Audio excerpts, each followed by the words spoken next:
తెలుగు సినీ పరిశ్రమను తారస్థాయికి చేర్చి తెలుగు ప్రజల ప్రేక్షక హృదయాల్లో చిరకాలంగా నిలిచిన మహాశయుడు ఎవరంటే టక్కున వచ్చే సమాధానమే నందమూరి తారక రామారావు. ఒకేసారి తెలుగు సినీ పరిశ్రమలో రాష్ట్ర రాజకీయాల్లో విప్లవాత్మకమైన మార్పులు తీసుకొచ్చి దేశ రాజకీయాలను సైతం ప్రభావితం చేసిన గొప్ప నేతగా పేరు తెచ్చుకున్నారు ఆయన.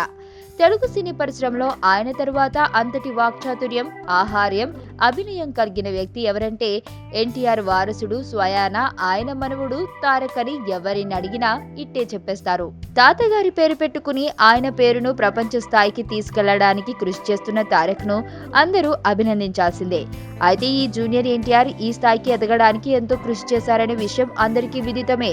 అయితే ఈ విజయం ఆయనకి అంత సులువుగా సొంతమైందా అని ప్రశ్నించుకుంటే లేదనే సమాధానమే విస్పష్టం.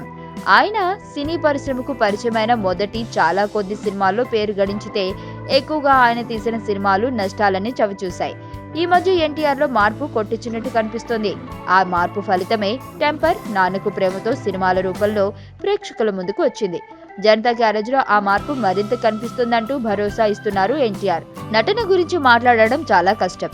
నేను ఇలా నటిస్తా, అలా నటిస్తా అని చెప్పలేను. నటన అన్నది చెబితే రాదన్నది నా ఉద్దేశం. ఫీల్ అవ్వాలంతే. స్నేహితుడు చనిపోయిన సన్నివేశంలో నటించాలనుకోండి, అలాంటి అనుభవం నాకు నా జీవితంలో అప్పటి వరకు ఎదురు కాకపోవచ్చు. అలాంటి పరిస్థితి వస్తే నేను ఎలా స్పందిస్తాను, ఏం చేస్తాను అని ఊహల్లోకి వెళ్ళిపోవాలి. అంతే తప్ప ఇలా ఏడవాలి, ఇలా నవ్వాలి, ఇలా మాట్లాడాలి అని చెబితే నటన వచ్చేదు. నేను వండేది నా కోసం కాదు కదా, ప్రేక్షకులకు నచ్చాలి. వాళ్ళకు నచ్చితే మళ్ళీ అలాంటి ప్రయత్నాలు చేస్తుంటాం. లేదు, మేము ఇలాంటి సినిమాలే చేస్తూ ఉంటాం, మీరు చూడండి అంటే చెంప దెబ్బలు పడతాయి.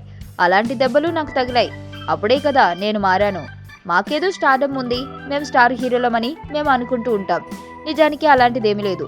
కానీ దాన్ని కూడా మనమే నిరూపించుకోవాలి. అలా నిరూపించుకోవాలంటే మంచి కథలు ఎంచుకోవాలి. నాన్నకు ప్రేమతో సినిమా అదే కదా.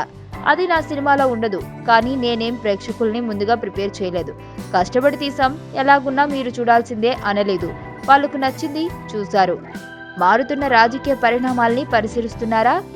లేదండి, అంత తీరిక లేదు. సినిమాలు, కథలు, అభయ్, ఇలా టైం అంతా వాటికే సరిపోతుంది. తెలుగుదేశం పార్టీతో సన్నిహితంగా ఉన్నానా, దూరంగా ఉన్నానా, ఇలాంటి ప్రశ్నలకు సమాధానం చెప్పి విసుగొచ్చేసింది. అప్పట్లో పార్టీల కోసం ప్రచారం చేశా. నా బాధ్యత అయిపోయింది. సినిమాల్లో పడిపోయా. చెప్పా కదా, నాకు అన్నింటికంటే నటనే ముఖ్యమని. నటుడిగా కొనసాగడమే నాకు ఇష్టం. నేను ఆనంద్. ఈ భూమన్నా, ఈ భూమి మీద ఏ సృష్టి అన్నా నాకు చాలా ఇష్టం.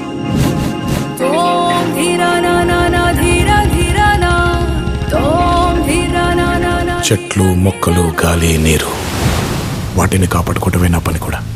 It's a joggers park. 213 చెట్లు ముంబైకి చాలా ఆక్సిజన్ సప్లై చేస్తుంది.